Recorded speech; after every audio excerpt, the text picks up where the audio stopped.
రాష్ట్రంలో అరాచక పాలన అంతమొందించడానికి యువత, మహిళలు, బీసీలు, మైనార్టీలు, దళితులు అందరూ నిర్ణయించుకున్నారు.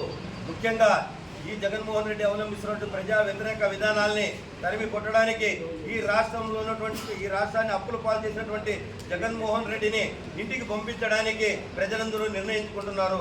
2024 ఎన్నికల్లో ఈ రాష్ట్రంలో తెలుగుదేశం కూటమి ప్రభంజనం వీస్తోందని చెప్పేసి సందర్భంగా తెలియజేస్తున్నా. జగన్మోహన్ రెడ్డి ఏదైతే అప్పుల పాలు చేశాడో 15 లక్షల కోట్లు ఈ రాష్ట్రాన్ని ప్రతి పౌరుని మీద నెట్టి ఈ రాష్ట్రాన్ని అప్పుల పాలు చేశాడు.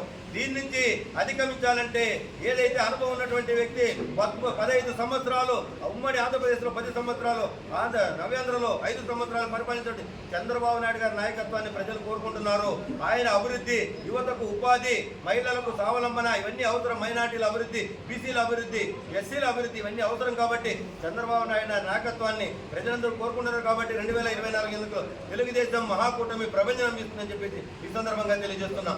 ముఖ్యంగా హిందూపురం 40 సంవత్సరాలుగా తెలుగుదేశం పార్టీని ఆదరిస్తున్నటువంటి హిందూపురం ప్రజలకు మరొక్కసారి ధన్యవాదాలు తెలియజేస్తున్నా. ఎందుకంటే బాలయ్యకు అండగా నిలుస్తున్నటువంటి హిందూపురం ప్రజలకు మరొక్కసారి ధన్యవాదాలు తెలియజేస్తున్నా.